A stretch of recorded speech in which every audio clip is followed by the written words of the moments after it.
Speaker, আপনাকে ধন্যবাদ। আমাদের এখানে we have many pulse in our string. Already একজন বক্তৃতা দিয়েছেন, আরও দিবেন মাননীয় আইনমন্ত্রী। আমি না দিলে অনেক সময় খুশি হয় অনেকে। আমি ভাবছিলাম আমাদের আরও জুয়েলস যারা আছে তাদেরকে আজকে একটা একটা করে প্রকাশিত করব। মানে স্পিকার, অনেক ধন্যবাদ আপনাকে। আমি মাঝে মধ্যে আজকে একটু দেখব, কারণ রেকর্ডের ব্যাপার অনেক কিছু এখানে উত্থাপিত হয়েছে। আমাদের মাননীয় বিরোধী দলের অনেক বিজ্ঞ সদস্য, ব্যারিস্টার্স, অ্যাডভোকেটস যারা আইন কানুন সংবিধান উদ্ধৃত করেছেন, মজবুরিতে আমাকেও কিছু কিছু জবাব দিতে হবে। আজকে যে নোটিশটা মাননীয় বিরোধী দলীয় নেতা মুলতবি প্রস্তাবের জন্য উত্থাপন করেছেন, লিখিত কাগজটা আমার কাছে আছে। এখানে জুলাই জাতীয় সনদ, সংবিধান সংস্কার বাস্তবায়ন আদেশ 2025, আদেশ নম্বর 1 2025, আমি পড়ছি ওনারটা। এর অনুচ্ছেদ 10 অনুযায়ী সংবিধান সংস্কার পরিষদের অধিবেশন আহ্বান প্রসঙ্গে, এটাই হচ্ছে আজকের ফ্যাক্টিং ইস্যু, আলোচ্য বিষয়। তা আসি, এই 10 অনুচ্ছেদ সংবিধান সংস্কার বাস্তবায়ন আদেশের কি? সেটা হচ্ছে পরিষদের অধিবেশন আহ্বান, কোরাম ভোটদান ইত্যাদি সংসদ নির্বাচনের ফল ঘোষিত হইবার 30 পঞ্জিকা দিবসের মধ্যে যে পদ্ধতিতে জাতীয় সংসদের প্রথম অধিবেশন আহ্বান করা হইবে, অনুরূপ পদ্ধতিতে পরিষদের প্রথম অধিবেশন আহ্বান করা হইবে। এটা একটি আদেশ। তাদের বক্তব্য অনুযায়ী এই পরিষদের অধিবেশন কেন রাষ্ট্রপতি আহ্বান করলেন না? এবার সংবিধানে আসি। আর্টিকেল 72 অনুসারে রাষ্ট্রপতি প্রধানমন্ত্রীর পরামর্শ অনুযায়ী, লিখিত পরামর্শ অনুযায়ী সংসদের অধিবেশন, প্রথম অধিবেশন সময় স্থান নির্ধারণ করে প্রজ্ঞাপন করেছেন। আর্টিকেল 73 অনুসারে তার ভাষণ দেওয়ার কথা, তিনি এখানে ভাষণ দিয়েছেন। আমাদের মাননীয় বিরোধী দলের সদস্যগণ তার ভাষণ শুনতে চান নাই, ওয়াকআউট করেছেন, ভালো কথা।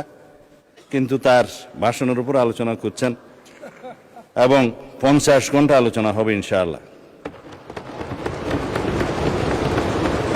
মাননীয় মহামান্য রাষ্ট্রপতির কাছে সংবিধান অনুযায়ী আমাদের কোন কোন সদস্য এখানে আছেন, উপদেষ্টা হিসাবে শপথ নিয়েছেন।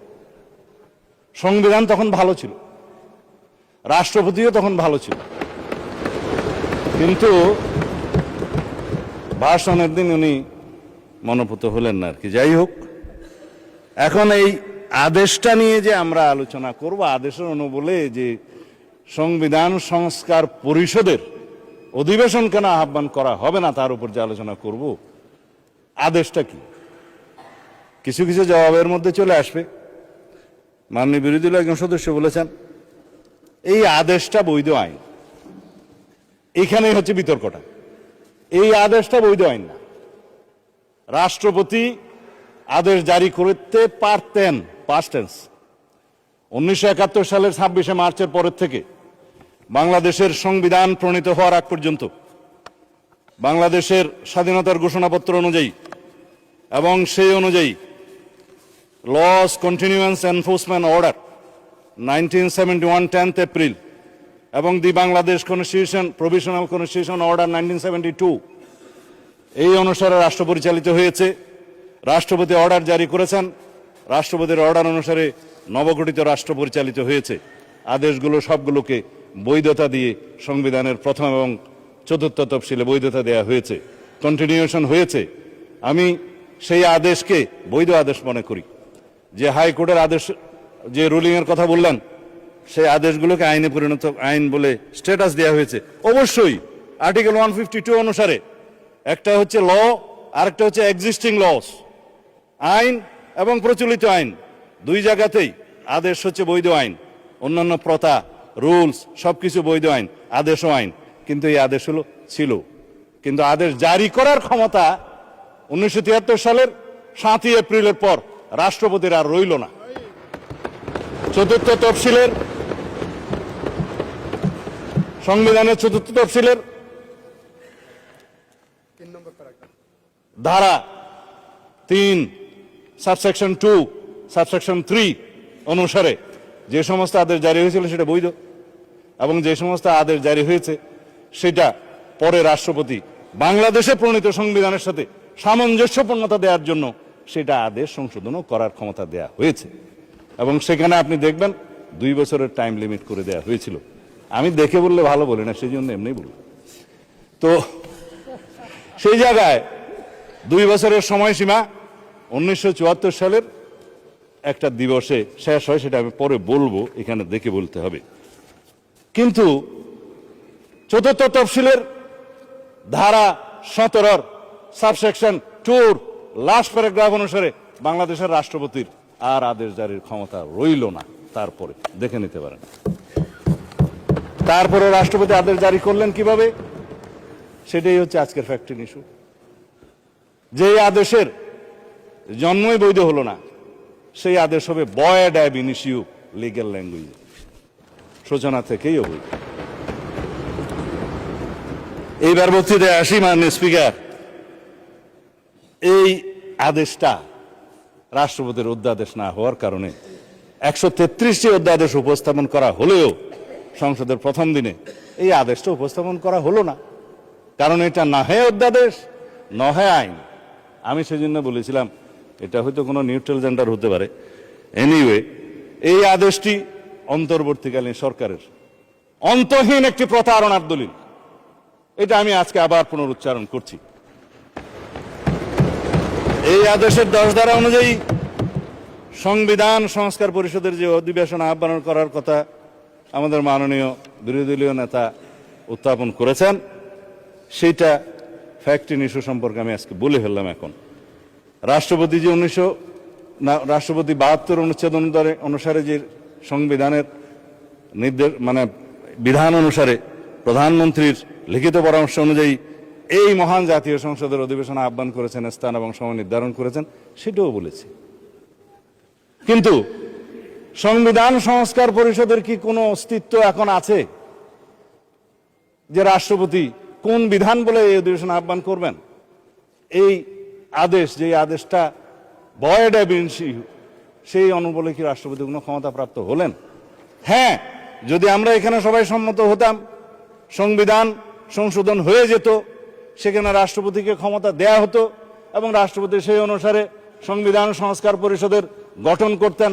সংবিধানে আসতো, ফর্ম আসতো 3য় তফসিলে 148-এর বিধান অনুসারে।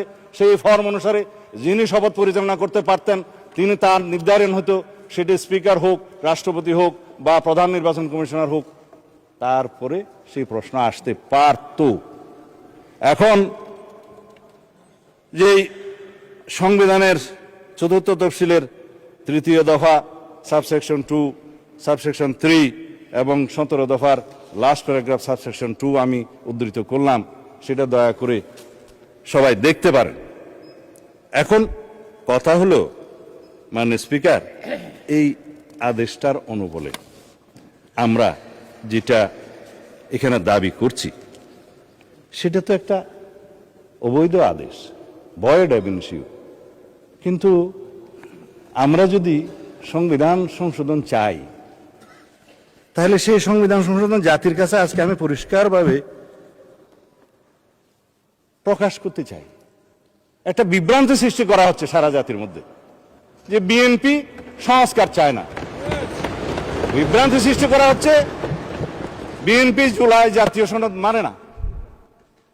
কিন্তু যেটা নিয়ে বিতর্ক হচ্ছে সেটা হচ্ছে জুলাই জাতীয় সনদ উইদিন ব্র্যাকেট সংবিধান সংস্কার বাস্তবায়ন আদেশ, অর্থাৎ জুলাই আদেশ।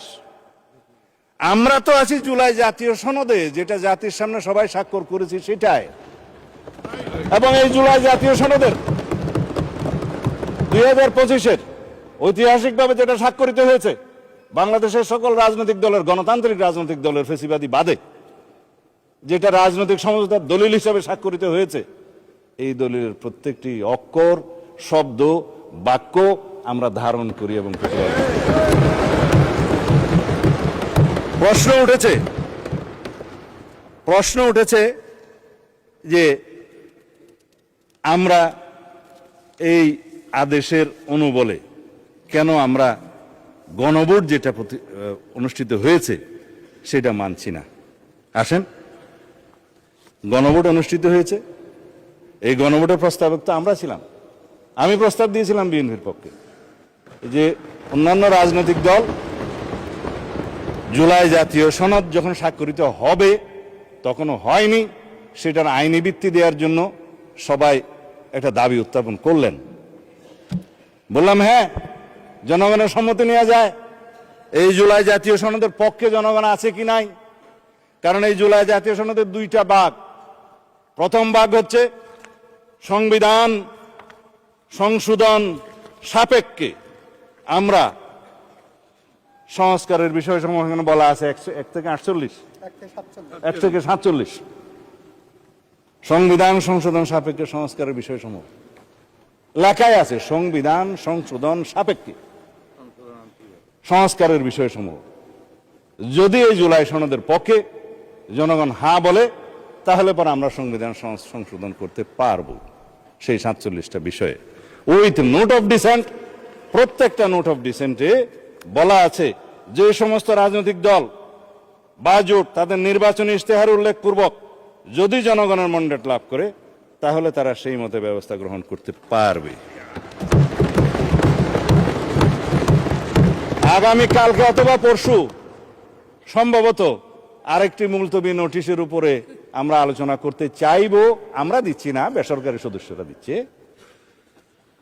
সেখানে এই জুলাই জাতীয় সনদের প্রত্যেকটি ধারা উপধারা কি কি আছে সেই বিষয়ে কথা হবে, প্রতিশ্রুতি বিষয়ে। আমি আজকে ওখানে বিস্তারিত যাব না। এটার দ্বিতীয় ভাগ হচ্ছে যে সমস্ত সংস্কারের বিষয়ে আমরা একমত হয়েছি, সেই বিষয়ের মধ্যে কিছু আইন আছে সংশোধন করতে হবে, কানুন আছে, বিধি আছে, বিধান আছে, সেটার জন্য সংবিধান সংশোধনের প্রয়োজন হয় নাই বিধায় ইন্টারিম গভর্নমেন্ট অনেক অধ্যাদেশের মাধ্যমে সেগুলো সংশোধন করেছেন, এক্সিকিউটিভ অর্ডারের মাধ্যমেও করেছেন। আমরা এগ্রিড হয়েছি। তবে সেই সমস্ত অধ্যাদেশগুলো বিধান মতে বাংলাদেশের নির্বাচিত জাতীয় সংসদে উত্থাপন করতে হয়েছে। আর্টিকেল 93 অনুসারে আইনমন্ত্রী সেটা করেছেন। And this is the supremacy of the parliament, and this is the sovereignty of the people, and this is the sovereign house of the nation. এই sovereign হাউসের ক্ষমতা হচ্ছে, এখতিয়ার হচ্ছে রাষ্ট্রপতি অধ্যাদেশ জারি করতে পারলেও ইন বিটুইন 2 সেশনস সেটা এই মহান সংসদে পাশ করে নিতে হবে উইদিন 30 ডেজ। এটাই হচ্ছে সার্বভৌম পার্লামেন্টের সার্বভৌমত্ব। মাননীয় স্পিকার, আমরা এখন যদি এটার পোস্টমর্টম করতে চাই, রাষ্ট্রপতির এই আদেশ কেন অবৈধ, তার যুক্তিসমূহ একটু বলি। 7ই এপ্রিল 1973, আগে যেটা বলছিলাম, এই তারিখ থেকে বাংলাদেশের প্রথম জাতীয় সংসদ বৈঠক অনুষ্ঠিত হওয়ার পর রাষ্ট্রপতির আদেশ জারির ক্ষমতা রহিত করা হইল সংবিধানের 4th তফসিলের 17 দফার 2 দফা, লাস্ট প্যারা। রাষ্ট্রপতির কোন আদেশ এবং অধ্যাদেশ দ্বারা পরবর্তী সংসদের সার্বভৌম এখতিয়ারকে খর্ব করতে পারেন না। কেন পারেন না? আর্টিকেল 7, রাষ্ট্রের সকল ক্ষমতার মালিক জনগণ, এবং সেই জনগণের সার্বভৌমত্ব এখতিয়ার প্রয়োগের মাধ্যমে এই সংবিধান হচ্ছে সর্বোচ্চ আইন। Any laws inconsistent to the constitution will be buoyed, is buoyed, shall be buoyed to the extent of the inconsistency. এটাই হচ্ছে supremacy of the constitution, supremacy of the house, supremacy of the people of the country. সেই 7 অনুচ্ছেদ বলে কথা বলছি। এই 7 অনুচ্ছেদে 2টা ধারা যুক্ত করেছিল fascist Hasina, 7A and 7B, যেগুলা আনকনস্টিটিউশনাল ডিক্লেয়ার হয়েছে, নাল এন্ড ভয়েড হয়েছে, আল্ট্রা ভায়ারস কনস্টিটিউশন ডিক্লেয়ার হয়েছে। বলা হয়েছে নন এস্ট, মানে ইট ওয়াজ নট দেয়ার। ভার্ডিক্ট হাইকোর্টের এখনো পর্যন্ত আপিল হয়নি। সংবিধান সংস্কার বাস্তবায়ন আদেশের দফা 4, আমি এখান থেকে লিখেছি আর কি, আইন থেকে। গণভোটের ব্যালট উত্থাপিত প্রশ্ন, দফা ৮ সংবিধান সংস্কার পরিষদের সদস্য হিসেবে শপথ গ্রহণ। দফা ১০ যেটা নিয়ে আলোচনা হচ্ছে, সংবিধান সংস্কার পরিষদের অধিবেশন আহ্বান। দফা ১৩ সংবিধান সংস্কার অবিলম্বে কার্যকর করা। একটা মহামান্য সম্রাটের আদেশ জারি হয়ে গেল, ১৮০ দিনের ভিতরে সংবিধান সংশোধন হয়েছে বলে দরিয়া লওয়া হইবে। তাহলে পরে এই জনগণের অধিকার কোথায়, সুপ্রিমেসি কোথায়, সুভেরেনিটি কোথায়? জনগণ ৫১% ভোট দিয়ে কনস্টিটিউশনাল ম্যান্ডেটে নির্বাচিত করেছে এই সংসদ সদস্যদের। প্রশ্ন আসছে ওই পক্ষ থেকে, তাহলে ৭০% ভোটের কি হবে? ৭০% ভোটের একটা ফায়সালা হবে। জনরায়কে আমরা সম্মান করতে চাই, করতে হবে, কিন্তু এই ৭০% তো দেওয়ার কথা ছিল মাননীয় স্পিকার জুলাই জাতীয় সনদের পক্ষে আছে কি নাই সেটার উপর। আমি আগেও বলেছি, এই যে আদেশ যেটা নিয়ে কথা হচ্ছে এবং যেটার সাথে সামঞ্জস্য রেখে গণভোটের অধ্যাদেশ করা হয়েছে, সেই গণভোটের দফা ৩ এবং ৪ আরো কয়েকটা দফা আছে, দেখলে সময় যাবে, আমি দেখব না। সেগুলো সামঞ্জস্যতা রেখে প্রশ্ন রেডি করা হয়েছে। জনগণকে বলছে এটা সংবিধান সংস্কার হয়ে যাবে, এর পক্ষে হ্যাঁ অথবা না।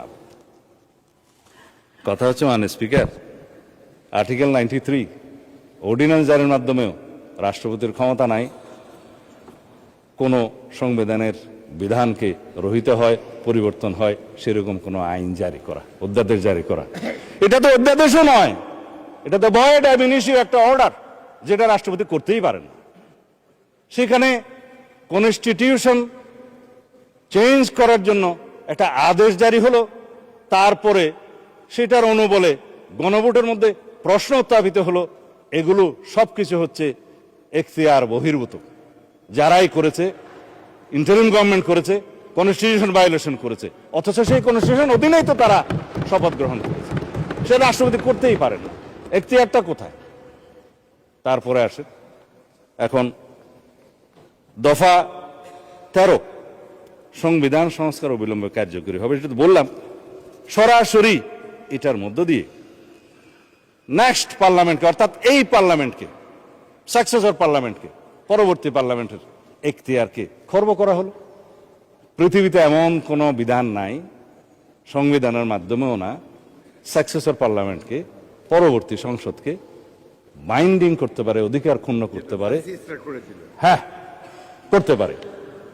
আমরা এখানে এমন কোন আইন এখন সংবিধান আনতে পারবো না যে পরবর্তী পার্লামেন্টের সংসদ সদস্যরা এই করতে পারবে না। নো, যার জন্য সংবিধানের ফ্যাসিস্ট সরকার আরোপিত 7A and B null and void ঘোষণা করা হয়েছে।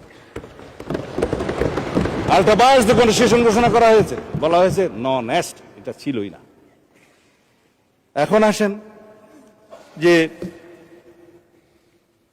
দফা ৭ ১৮০ দিনের ভিতরে সংবিধান সংস্কার সম্পন্ন করার যে বিধান করা হয়েছে, যে এই সংস্কার পরিষদের অস্তিত্বই নাই, সেই সংস্কার পরিষদের এখতিয়ার এখানে ডিক্লেয়ার করা হয়েছে যে ১৮০ দিনের ভিতরে এই আদেশে যা যা আছে সব করবেন। আদেশটার মধ্যে মাননীয় স্পিকার যে সমস্ত তফসিল দেয়া হয়েছে, ৩০টা তফসিল দেয়া হয়েছে। এই তফসিলের মধ্যে আদেশটা দেখলাম, আমি তো মনে করছিলাম ৪৮টাই তফসিল এখানে ধরিয়ে দেবে, পক্ষে ৪৭টা।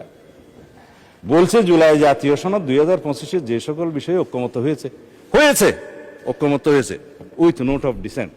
কিন্তু এখানে নোট অফ ডিসেন্টের প্রশ্নটা কোথায়? এখানে নোট অফ ডিসেন্টের অংশটা কোথায়? আপনি প্রস্তাবটা করলেন আর নোট অফ ডিসেন্ট সহ যেভাবে আমরা ঐক্যমত হয়েছে সেটা লিখলেন না। তার মানে এটা হচ্ছে একটা জাতীয় প্রতারণা দলিল। এখানে বলছে দফা ৪ অনুযায়ী গণভোটের ব্যালটে উত্থাপিত ৪টি প্রশ্নের প্রত্যেকটিতে আপনি আলাদাভাবে হ্যাঁ অথবা না দেওয়ার বিধান, এই হ্যাঁ অথবা না দেওয়ার বিধান এইটা সংবিধান সংশোধনের প্রশ্ন জড়িত, এই পার্লামেন্টের সার্বভৌমত্ব লঙ্ঘনের সাথে জড়িত। সেই প্রশ্নই আপনি গণভোটে দিতে পারেন না। যদি দিয়েও থাকেন ৪টা গণভোটের প্রশ্ন, আমাকে কেন বাধ্য করা হলো একটা জবাব দিতে হবে, হ্যাঁ অথবা না। বলা হচ্ছে যে তুমি এখানে 3টা শরবতের বোতল আছে, তবে এই কুইনিনটাও তোমাকে খাইতে হবে। মা ছেলেকে ট্যাবলেট খাওয়াতে পারছে না বেশি তিতা, তো কলা খাই ছেলে, কলার ভিতরে কুইনিনটা ঢুকাই দিল ছেলে, এবং খাওয়ার সময় দেখলো এটা তিতা তিতা লাগে, তার ওটা দূর করে বাইর করে ফেলাই দিল। এই কোন আইনকে আপনি জাতিকে এইভাবে বাধ্য করে খাওয়াইতে পারেন? 3টা প্রশ্নের সাথে জুলাই জাতীয় সনদের মিল আছে। আমরা গণভোট চেয়েছিলাম এই জুলাই জাতীয় সনদের ভিত্তিতে, সবাই সম্মত হয়েছিল। ইন্টারিম গভর্নমেন্ট, অস্থায়ী গভর্নমেন্ট, তত্ত্বাবধায়ক সরকারের মতো মৌলিক কোনো বিষয়ে সিদ্ধান্ত নেওয়ার এখতিয়ার রাখে না, তারা কিভাবে একটা অবৈধ আদেশ জারি করে রাষ্ট্রপতিকে দিয়ে? আমি মহামান্য রাষ্ট্রপতির সাথে তখন কথা বলেছিলাম যে মহামান্য রাষ্ট্রপতি, আপনি কি আদেশ জারি করতে পারেন? বলে আমি তো পারি না, কিন্তু আমাকে পারাচ্ছে। তা এখন রাজহংসকে জোরপূর্বক স্বর্ণের ডিম পারতে বাধ্য করার মতো ঘটনা। যাই হোক, এখন সেটা অবৈধ ডিম্ব হয়েছে। এখন সংসদ সদস্য হিসেবে শপথ গ্রহণের পর দফা 8 অনুসারে ওই আইনেরই, ওই আদেশেরই অস্তিত্বহীন সংবিধান সংস্কার পরিষদের সদস্য হিসেবে শপথ নেওয়ার কোনো বিধান না থাকার পরেও একজন মাননীয় ব্যারিস্টার সদস্য বলেছেন, না, আমার মাননীয় সদস্য বোধহয় ডক্টর শফিকুল ইসলাম মাসুদ বলেছেন, এই সংবিধান সংস্কার পরিষদের সদস্য হিসেবে শপথ নেওয়ার ফর্মটা আমি পটুয়াখালী থেকে আনি নাই, এখানে কে সাপ্লাই করলো? আমি একমত, প্রধান নির্বাচন কমিশনারের অফিস থেকে এই ফর্ম এখানে জাতীয় সংসদে দেওয়ার এখতিয়ার প্রধান নির্বাচন কমিশনার নাই। তিনি শপথ নিয়েছেন তফসিল 148 অনুচ্ছেদের অনুবলে তফসিল 3-এ সংবিধান সংরক্ষণের জন্য তিনি শপথ নিয়েছেন। তিনি শপথ ভঙ্গ করেছেন, সংবিধান লঙ্ঘন করেছেন। কেউ একজন সিভিল রাইট হিসেবে মামলাও করেছে, ওখানে পক্ষভুক্ত করে নাই নির্বাচন কমিশনকে, কিন্তু বার্ডিক যদি আসে নির্বাচন কমিশন যে এটা ভায়োলেট করেছে আসবে।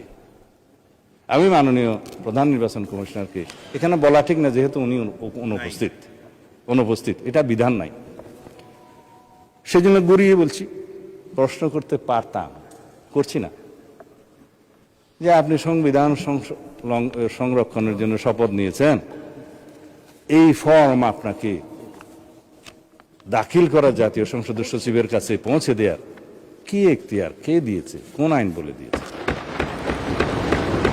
জাতীয় সংসদের সচিব এখানে উপস্থিত আছে বলতে পারি, ভায়োলেশন তো হবে না। তিনি সেই ফর্মটা আমাদের কাছেও পাঠালেন, ওনাদের কাছেও পাঠালেন। আমরা তখন আমাদের নেতৃবৃন্দ মাননীয় প্রধানমন্ত্রীর সাথে আলাপ করে বললাম, আমরা তো আজকে শপথ নিতে যাব, এখানে তো 2বার শপথ নিতে হবে, দেখা যাচ্ছে প্রথমবার শপথ নেওয়ার পরে দ্বিতীয়বার শপথ নিলে তো আগেরটা ভায়োলেশন হয়ে যাবে, এখন কি করবেন? বলে আমি তো এমপি হিসেবে নির্বাচিত হয়েছি, ব্যালটের মধ্যে একটা দানের শীষ ছিল, আর একটা কোদাল মার্কা ছিল, আর একটা কি যেন ছিল, দাড়ির পাল্লা ছিল। আপনার খুশি হয়েছেন? ঠিক আছে, দাড়ির পাল্লাও ছিল, আচ্ছা শাপলাও ছিল না? ওনার আসনে শাপলা দাঁড়ায় নাই, ওনার আসনে শাপলা কুলি দাঁড়ায় নাই, ঢাকা 17-তে ছিল না, সেজন্য না ওনার আসনে দাঁড়ায় না, ঢাকা 17-তে দাঁড়ায়। আপনাদের একজন ডাক্তার সাহেব দাঁড়াইছিল এবং ওনার পরিচয় দিচ্ছে যে আমি তারেক রহমানের বিরুদ্ধে ইলেকশন করতেছি, জানো না বলছি। তো উনি বললেন যে ব্যালটে তো এখানে সংবিধান সংস্কার পরিষদের সদস্য হিসেবে আলাদা কোনো ব্যালট ছিল না। ব্যালট ছিল না, ব্যালট ছিল না। বলে যে এখানে এমপি নির্বাচিত হওয়ার জন্য কনস্টিটিউশনাল ম্যান্ডেট হিসেবে নির্বাচন কমিশন সংসদ সদস্যদের নির্বাচনে একটা ব্যালট দিয়েছে, সেখানে আমরা সিলটিল দিয়েছি। আর একটা গণভোটের ব্যালট ছিল যে সংস্কার চাই কি চাই না, হ্যাঁ ওখানে হা না দিবে, জবরদস্তি দিয়েছে, দিল। 3টার মধ্যে ঠিক আছে, একটার মধ্যে ঠিক নাই, 4টা প্রশ্নের মধ্যে। তো সেইটা তো আর নির্বাচিত হয় নাই, সেটা হচ্ছে জুলাই জাতীয় সনদের পক্ষে আছে কি নাই। তো জুলাই জাতীয় সনদের পক্ষে তো আমরা আছি, সারা জাতি আছে। সেটা দিয়ে তো সংস্কার পরিষদের কোনো সদস্য এখানে নির্বাচিত হয় নাই। শপথ নেবেন কিভাবে? এই যে মাননীয় সদস্য গ্যাজেট নোটিফিকেশন দেখাচ্ছে, আমি তো গ্যাজেট নোটিফিকেশন দেখতে দেখতে এই 70-এর কাছাকাছি আসছি। কোনটা গ্যাজেট আর কোনটা আইন সেটাই এখন বর্ণনা করছি। এখন সার্বভৌম জাতীয় সংসদের নির্বাচিত সদস্যগণ কিভাবে নির্বাচিত? সার্বভৌম জনগণের এখতিয়ার অনুসারে তাদের প্রতিনিধি হিসাবে তারা নির্বাচিত করেছে এই সার্বভৌম জাতীয় সংসদে প্রেরণ করার জন্য। আমরা ব্যক্তিগতভাবে কেউ সার্বভৌম নই, কিন্তু এই হাউস বাংলাদেশের একমাত্র হাউস যেটা সুভারেন, যেখানে যেই আলোচনায় আপনি করবেন এটা আদালতে নেওয়া যাবে না। এটাই হচ্ছে সার্বভৌমত্বের প্রকাশ। জনগণের সার্বভৌমত্ব, জনগণ জনপ্রতিনিধি নির্বাচিত করে সাংবিধানিক ভোটের মাধ্যমে আমাদের এখানে পাঠাইছে। আর একটা ভোট যেটা গণভোট হয়েছে সেটা সংস্কারের পক্ষে আছে কি না, হ্যাঁ অথবা না বলে।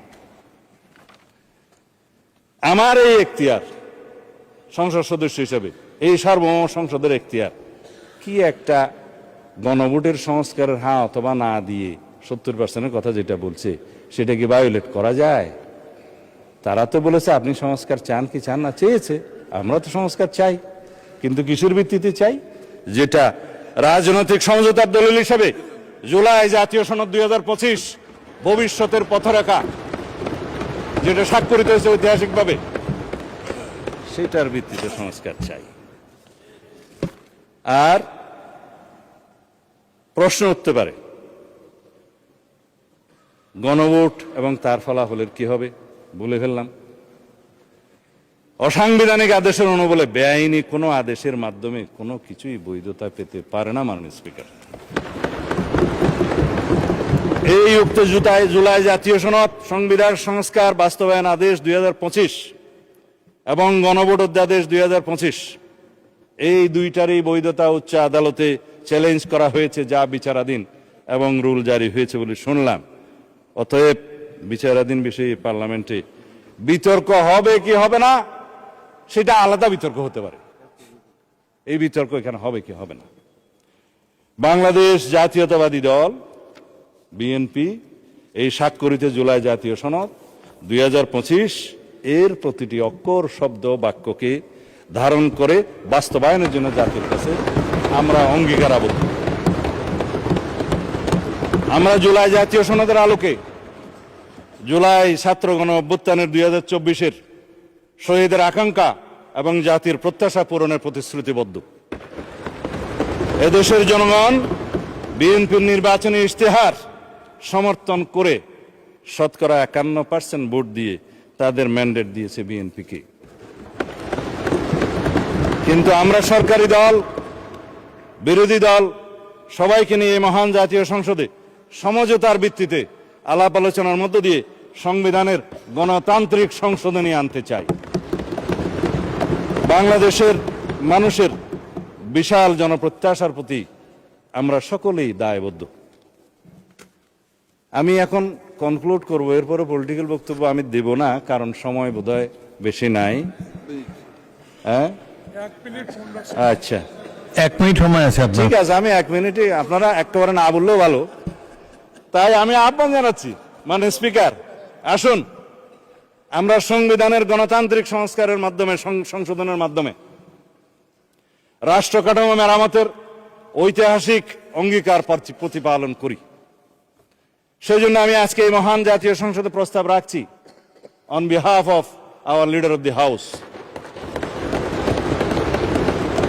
জাতীয় সংসদে প্রতিনিধিত্বকারী সকল রাজনৈতিক দলের এবং স্বতন্ত্র সদস্যদের সমন্বয়ে সংবিধান সংশোধনের জন্য একটি সংসদীয় বিশেষ কমিটি গঠন করি এবং উক্ত কমিটিতে আমরা সকলে মিলে আলাপ আলোচনা করে সমঝোতার মাধ্যমে জনপ্রত্যাশিত সংবিধান সংশোধনী বিল এই মহান জাতীয় সংসদে উত্থাপন করি এবং সেটা সমঝোতার মাধ্যমে আমরা গ্রহণ করি। আমার সময়